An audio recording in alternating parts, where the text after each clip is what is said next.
quý vị và các bạn, một trận chung kết trong mơ. Trước khi bước vào trận đấu này thì chúng ta vẫn lo lắng đối thủ của Nguyễn Trần duy nhất là ai. Ngày hôm nay trước tiên chúng tôi mời quý vị hãy dành một tràng pháo tay thật lớn dành cho Tiến Long với 5 hiệp đấu rất tuyệt vời vừa rồi ạ. Thi đấu hoàn toàn sòng phẳng và trong thể thao luôn có những điều hết sức bất ngờ. Và bây giờ chúng ta sẽ cùng đến với số điểm của cả hai võ sĩ.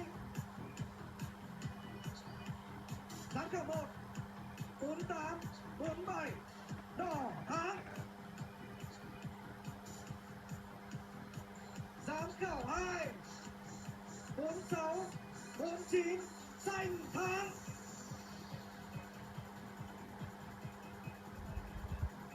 Và cuối cùng giám khảo 3 49-46 đỏ thắng. Trung Quốc đỏ thắng. Xin chúc mừng Nguyễn Trần duy nhất. Và chắc chắn Nguyễn Tiến Long là cái tên mà chúng ta sẽ nhắc đến nhiều sau đêm nay. Anh đã thi đấu hoàn toàn song phẳng và công bằng với độc cô cầu hòa Nguyễn Trần duy nhất. Và một tràng pháo tay thật lớn dành cho Nguyễn Tiến Long. Nguyễn Tiến Long sẽ nhận phần thưởng tiền mặt trị giá 40 triệu đồng. Xin mời.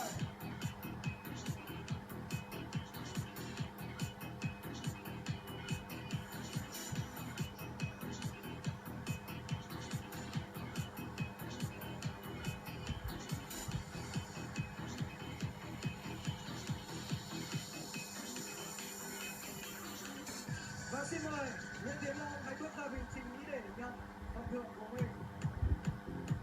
Một tràng pháo tay thật lớn dành cho Tiến Long.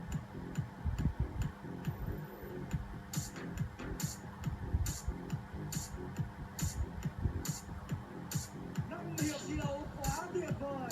Và sau đây chúng tôi xin mời lên sân khấu ông Võ Quốc Thắng, Phó Chủ tịch Thường trực Liên đoàn Võ thuật Tổng hợp Việt Nam.